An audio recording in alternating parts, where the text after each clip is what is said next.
Hello friends, you are watching Mistry and co. दोस्तों, उम्मीद है कि आप सब खैर खैरियत से होंगे।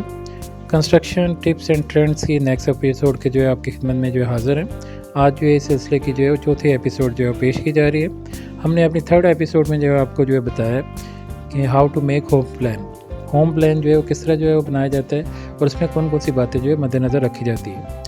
हमने आपको बताया है कि जो है वो जब हम होम प्लान बनाते हैं तो उसमें जो है ventilation, sunlight, public health safety condition, size of room, flexibility और बहुत सी बातें जो है हमने इस वीडियो में जो है डिस्कस की हैं। ये वीडियो जो है आपके लिए जो है बड़ी यूज़फुल जो है साबित होगी। आज की जो वीडियो है इसका टॉपिक है what is the role of architecture in home planning and mapping. दोस्तों, आमतौर पर हमारे यहाँ जो है वो आर्किटेक्चर से कम ही रहनुमाई ली जाती है।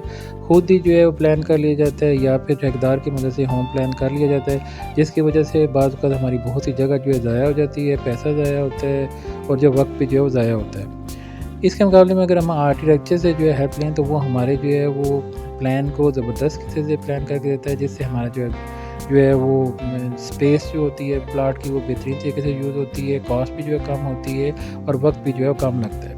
इसकी मिसाल मैं आपको यूँ ही दूँगा कि जैसे बचपन में जो है वो हम जो है अपने स्कूल जब जाते थे तो वहाँ पे जो हम अपने बैग से कुछ कापियाँ, किताबें, पेंसिलें बाहर निकालते थे और बस जब जो है वो हम उसे दोबारा उसके अंदर जो है वो डालते थे यूज़ करने के बाद, तो जो है वो कुछ कापियाँ बाहर रह जाती, कुछ किताबें बाहर रहती और फिर हम उन्हें ठूँसने की कोशिश करते, तो तब भी जो है सही तरह जो उसमें एडजस्ट नहीं होती थी और अगर एडजस्ट जो हो जाती तो फिर जो है वो ज़िप जो है वो बंद नहीं होती थी।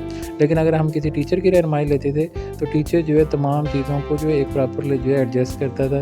वो जो है पेंसिलों को पेंसिल जो है बॉक्स में जो है वो रखता था, तमाम कापीज़ को कापीज़ वाले सेक्शन में रखता था और बुक्स वाले को बुक्स वाले सेक्शन में रखता था। इस तरह से तमाम चीज़ें ना सिर्फ अपनी जगह पर प्रॉपरली एडजस्ट हो जाती थी बल्कि स्पेस भी पहले से जो है ज़्यादा जो है वो हो जाती और ज़िप भी जो है ईज़िली जो है बंद हो जाती। यही जो काम है आर्किटेक्चर के, वो हमारे जो प्लाट है उसमें बेहतरीन तरीके से हमारी स्पेस को यूज़ करता है, जिससे हमारी कॉस्ट भी बचती है और जो हमारा वक्त भी बचता है और जो है वो हमारी जो प्लान है ज़बरदस्त तरीके से जो है वो मुरतब हो जाता है। दोस्तों, आर्किटेक्चर जो है हमारे जो प्लाट है उसकी स्पेस को बेस्ट तरीके से यूटिलाइज़ करने की जो है वो कोशिश करता है। उसके साथ साथ जो है वो इस तरह वो डिज़ाइन करता है कि हमारी जो कॉस्ट है वो भी जो है मिनिमाइज जो हो, जैसे जो है लेबर कॉस्ट है, उसके बाद मटेरियल कॉस्ट है, टाइम है उसकी भी जो ज़्यादा जो है ना लगे, उसके बाद मेंटेनेंस कॉस्ट है, कॉस्ट ऑफ रिपेयरमेंट है और जो है वो फ्यूचर में जो बिल्स है, एनर्जी बिल वगैरह, उसकी कॉस्ट भी जो है वो कम से कम आए। इसके अलावा जो है जो हमारी इन्वेस्टमेंट है उसमें बगैर जो है वो क्वालिटी कंप्रोमाइज़ किए हुए बेस्ट रिज़ल्ट देने की जो है वो कोशिश करता है। दोस्तों, आर्किटेक्चर है जो है दो तरह की प्लानिंग करता है, एक है स्ट्रक्चरल प्लानिंग और दूसरा है एलिवेशन प्लानिंग। स्ट्रक्चरल प्लानिंग इसमें जो है वो आपके घर की जो है वो सबसे पहले जो है शेप आती है। ये जो है घर की जो शेप है वो रेक्टेंगुलर होगी, वो सर्कुलर होगी, वो जो है वो स्क्वायर में होगी, ये डिपेंड करता है आपके जो है प्लॉट पे। तो इस हवाले से हम आपको गाइडलाइन करेंगे, आप कोशिश करेंगे रेक्टेंगुलर शेप में जो है प्लॉट लें। रेक्टेंगुलर शेप में प्लॉट लेंगे तो उसमें ज़्यादा स्पेस होती है, हमें जो है वो जो है स्पेस जो है वो जो कमरों को एडजस्ट करने में, फर्नीचर को एडजस्ट करने में जो है स्क्वायर, अगर जो है ऐसा ना हो तो फिर स्क्वायर शेप में जो है लिया जा सकता है प्लॉट। लेकिन जो है सर्कुलर और ट्रायंगल में शेप में लेंगे तो उससे प्लान करना भी मुश्किल होकर आपकी बहुत सी जगह जो है वो ज़ाया होगी।